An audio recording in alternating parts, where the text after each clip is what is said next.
नमस्कार दोस्तों और स्वागत है आपका 100% इंग्लिश के यूट्यूब चैनल पर। दोस्तों आज हम एक ऐसे लिटरेरी मास्टरपीस को डिस्कस करने जा रहे हैं जो सिर्फ एक पोयम नहीं बल्कि एक पावरफुल कल्चरल स्टेटमेंट है। आज का हमारा टॉपिक है अफ्रीकन लिटरेचर का seminal work song of Lawino. इसे लिखा है famous Ugandan poet Okot p'Bitek ने। अगर आप वर्ल्ड लिटरेचर या पोस्ट कॉलोनियल स्टडीज या फिर अफ्रीकन राइटिंग के स्टूडेंट हैं तो ये टेक्स्ट आपके लिए बहुत ज़्यादा इम्पोर्टेंट है। इस वीडियो में हम इस लंबे से टेक्स्ट को बहुत ही सिंपल लैंग्वेज में कवर करने की कोशिश करेंगे ताकि आपको हर एक पॉइंट क्रिस्टल क्लियर हो जाए। तो चलिए शुरू करते हैं कंटेक्स्ट के साथ। सबसे पहले हमें ये समझना होगा कि सॉन्ग ऑफ लवीनो किस दौर में लिखी गई थी। ये बुक 1966 में पब्लिश हुई थी। ये वो टाइम था जब अफ्रीका की कई कंट्रीज को ब्रिटिश कॉलोनियल रूल से आज़ादी मिल रही थी। लेकिन ओकोट का मानना था कि पॉलिटिकल आज़ादी तो मिल गई, लेकिन दिमागी तौर पर लोग अभी भी मेंटल कॉलोनियलिज्म के शिकार हैं। इसी थॉट प्रोसेस से जन्म हुआ इस मास्टरपीस का। दरअसल ओकॉट जो गुलू युगांडा से बिलोंग करते थे, उन्होंने नोटिस किया कि एजुकेटेड अफ्रीकन यूथ अपनी ही रूट्स और ट्रेडिशन को प्रिमिटिव या बैकवर्ड मानने लगा है।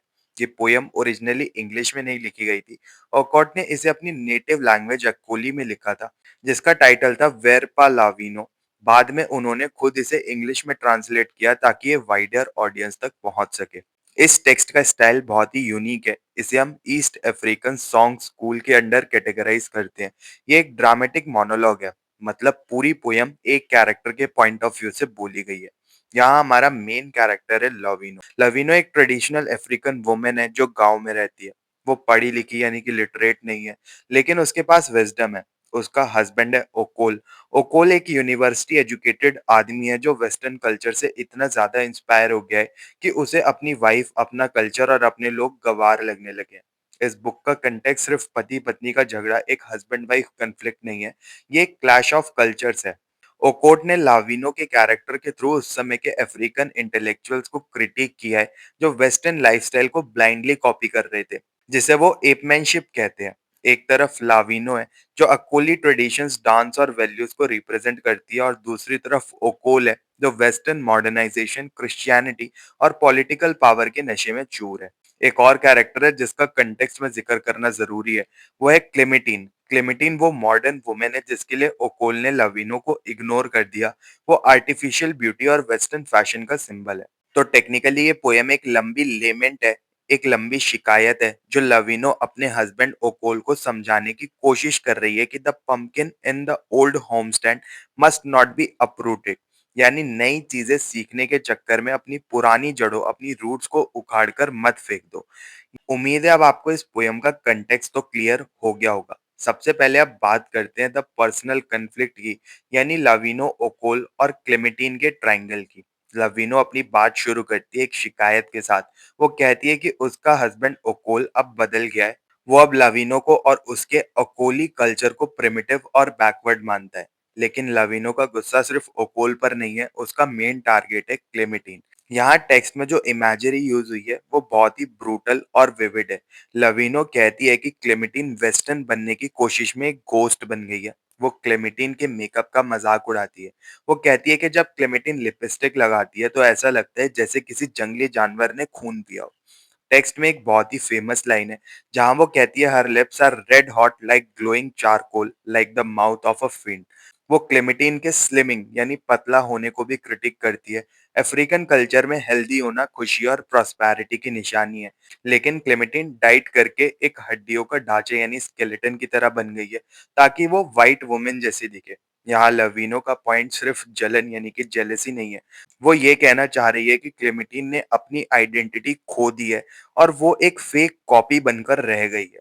अब हम मूव करते हैं सेकंड मेजर थीम पर, जो कि है द क्लैश ऑफ कस्टम्स। इसमें सबसे बड़ा मुद्दा है डांस का। ओकोल कहता है कि अफ्रीकन डांसेस इमोरल हैं क्योंकि उसमें लोग बेयर फिटेड यानी कि नंगे पैर होते हैं और मूवमेंट्स बहुत ज्यादा एनर्जेटिक होती है। लेकिन लवीनो इसका एक बहुत ही स्ट्रॉन्ग रिप्लाई देती है। वो कहती है अकोली डांसेस ओपन एयर में होते हैं, सबके सामने होते हैं और वो हेल्थ और स्ट्रेंथ को सेलिब्रेट करते हैं। इसके कंट्रास्ट में वो वेस्टर्न डांसेस यानी कि बॉलरूम डांसेस को शेमफुल कहती है। वो पूछती है कि ये कैसा डांस है जहाँ लोग अंधेरे कमरों में एक दूसरे को चिपक कर पकड़ते हैं। वो इसे किसिंग और स्मोकिंग के साथ जोड़ती है और कहती है कि वेस्टर्न लोग डांस नहीं करते, वो बस स्लीपी तरीके से चलते रहते हैं। यहाँ लवीनो प्रूव करती है कि मॉडर्न होने का मतलब मॉरल होना नहीं होता। एक बहुत ही फिलोसफिकल पॉइंट है जो लवीनो उठाती है, वो है टाइम का कॉन्सेप्ट। वो कहती है ओकोल हमेशा घड़ी का गुलाम रहता है, वो कहता है टाइम इज मनी। ये वेस्टर्न कॉन्सेप्ट है और ये अच्छी तरीके से ओकोल के दिमाग में बैठ गया है। पर लवीनो के लिए टाइम नेचुरल है। When the sun rises it is the morning, when the clock crows it is the don.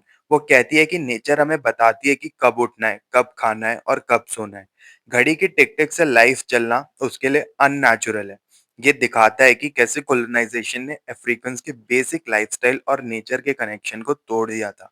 अब इस पोयम या फिर कहीं ड्रामेटिक मोनोलॉग का अगला मेन हिस्सा है एजुकेशन एंड रिलीजन। लवीनो अपने हस्बैंड की लाइब्रेरी को द फॉरेस्ट ऑफ बुक्स कहती है। ये एक बहुत ही पावरफुल मेटाफर है। वो कहती है इन बुक्स को पढ़कर वो अपने ही लोगों को, अपने ही एंसेस्टर्स को ब्लैक पीपल या खफीर्स कहने लगा है, जो कि एक डेरोगेटरी टर्म है और वो ऐसे टर्म्स का अक्सर यूज करने लगा है। वो क्रिश्चियनिटी को भी क्वेश्चन करती है। वो पूछती है कि मिशनरीज हमें नई चीजें सिखाने आए हैं, लेकिन उनके आंसर्स बिल्कुल खोखले हैं, एकदम हॉलो हैं। जबकि अकोली रिलीजन और एंसेस्टर्स के बिलीफ सॉलिड है, जिनकी रूट्स जमीन में बहुत ज्यादा गहरी हैं। फाइनली पोयम के एंड में लाविनो एक प्ली करती है। वो अकोल को छोड़ना नहीं चाहती, बल्कि उसे वापस लाना चाहती है। यहाँ आता है पूरी बुक का सबसे फेमस प्रोवर्ब, जिसे आपको एग्जाम के लिए भी रट लेना चाहिए। The pumpkin in the old homestead must not B uprooted. इसका मतलब समझिए, पंपकिन एक ऐसा प्लांट है जो मुश्किल वक्त में भी सर्वाइवल देता है।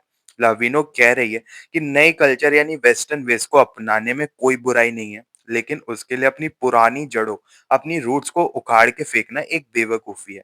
वो ओकोल से कहती है कि वो अपनी लाइब्रेरी से बाहर निकले, एल्डर्स के पास बैठकर माफी मांगे और वापस अपनी आइडेंटिटी को एक्सेप्ट करे। वो उसे सूप और मिलेट ब्रेड ऑफर करती है, जो कि सिंबल है हीलिंग और घर वापसी का। तो दोस्तों, ये थी सॉन्ग ऑफ लविनो की डिटेल्ड समरी और साथ ही हमने इसके थीम्स भी देख लिए। लविनो एक इलिटरेट औरत होकर भी ओकोल के एजुकेटेड एरोगेंस को अपने लॉजिक और विजडम से हरा देती है। अब हम टेक्स्ट के सबसे इंटेलेक्चुअल पार्ट पर फोकस करेंगे, इसका क्रिटिकल एनालिसिस। सिर्फ स्टोरी जान लेना काफी नहीं है। लिटरेचर स्टूडेंट्स होने के नाते हमें ये देखना होगा कि पोएट ने इस टेक्स्ट को कंस्ट्रक्ट कैसे किया है। सबसे पहला पॉइंट है यूज ऑफ सटायर। ये पोयम सिर्फ दुखी पत्नी के रोने धोने तक सीमित नहीं है, ये एक बहुत ही शार्प सटायर है। लविनो अपनी सादगी में भी वेस्टर्न कल्चर के उन एस्पेक्ट्स का मजाक उड़ाती है जो एक्चुअली सेंसलेस है। एग्जाम्पल के लिए, जब वो इलेक्ट्रिक स्टोव की बात करती है पोयम के अंदर, वो कहती है electric stove doesn't smell of smoke, it doesn't taste like food. Upper surface पर ये बैकवर्ड लगता है, लेकिन डीप लेवल पर वो ये कह रही है कि टेक्नोलॉजी ने खाने से उसका सोल निकाल दिया है। ओकोट यहाँ दिखा रहे हैं कि कैसे अफ्रीकन ब्लाइंड इमिटेशन में अपनी लाइफ की ब्यूटी को खो रहे थे। दूसरा इंपॉर्टेंट एनालिसिस है लैंग्वेज एंड इमेजरी का। इंग्लिश लिटरेचर में हम अक्सर डैफोडिल्स या स्नो जैसे मेटाफर्स पढ़ते हैं, लेकिन ओकोट ने इंग्लिश लैंग्वेज को अफ्रीकनाइज कर दिया है। ये बैक टू अफ्रीका मूवमेंट का भी हिस्सा है। इस टेक्स्ट में आपको वेस्टर्न एग्जाम्पल्स नहीं मिलेंगे। यहाँ कंपैरिजंस बिल्कुल लोकल हैं। किसी का गुस्सा बफेलो जैसा है, किसी की बातें वीवर बर्ड के शोर जैसी हैं। क्लेमेटीन पतली है, मेंटिस एक कीड़े की तरह। इस टेक्निक से ऑथर ने प्रूव किया कि इंग्लिश लैंग्वेज को हम अपने अफ्रीकन इमोशंस एक्सप्रेस करने के लिए मोल्ड कर सकते हैं, बेंड कर सकते हैं। इस की कॉन्सेप्ट को टेक्निकल टर्म्स में पोस्ट कॉलोनियल स्टडीज में एबॉर्गेशन एंड एप्रोप्रिएशन कहा जाता है। तीसरा पॉइंट है Lawino as a defender of culture का। वेस्टर्न लिटरेचर में अक्सर अफ्रीकन वुमेन को साइलेंट या ओप्रेस दिखाया जाता है, लेकिन लविनो वीक नहीं है। वो वोकल है, वो लॉजिकल है और वो अपने हस्बैंड को चैलेंज करने की हिम्मत रखती है। वो ओकोल को याद दिलाती है कि तुम्हारी एजुकेशन ने तुम्हें क्लेवर तो बना दिया, पर तुम्हें वाइज यानी कि वो समझदार नहीं बना पाई। विजडम किताबों में नहीं, एक्सपीरियंस और रूट्स में होती है। कंक्लूजन में सॉन्ग ऑफ लविनो आज भी रेलेवेंट है। क्यों? आज हम 21st सेंचुरी में हैं, ग्लोबलाइजेशन के दौर में हैं, हम सब वेस्टर्न क्लोथ्स पहनते हैं, इंग्लिश बोलते हैं। ओकोट ये नहीं कह रहे कि हम पीछे मुड़ जाएं या प्रिमिटिव हो जाएं। उनका मैसेज सिंपल है, सिंथेसिस। यानी नई चीजें सीखो, पर अपनी पहचान, अपनी आइडेंटिटी मत खोने दो। आप मॉडर्न हो सकते हो बिना अपनी हिस्ट्री को बैकवर्ड गए। लाविनो की आवाज हमें याद दिलाती है कि सेल्फ रिस्पेक्ट के बिना प्रोग्रेस प्रोग्रेस नहीं बल्कि गुलामी यानी कि स्लेवरी होती है। तो दोस्तों ये था complete analysis of song of Lawino का। मुझे उम्मीद है कि अब आप इस टॉपिक पर कोई भी आंसर कॉन्फिडेंस के साथ लिख पाएंगे। अगर आपको ये डिटेल्ड ब्रेकडाउन पसंद आया हो तो इस वीडियो को लाइक और शेयर जरूर करें और 100% इंग्लिश चैनल को सब्सक्राइब कर लें और ऐसे इंसाइटफुल वीडियोस के लिए। वैसे इसका एक रिस्पॉन्स भी दिया था ओकोल ने, जिसको कि सॉन्ग ऑफ ओकोल कहते हैं, और ये दोनों कैरेक्टर्स अफ्रीकन राइटिंग में काफी ज्यादा इंपॉर्टेंट हो गए थे। मिलते हैं फिर अपने अगले वीडियो में। तब तक के लिए happy studying and best of luck for your upcoming examinations.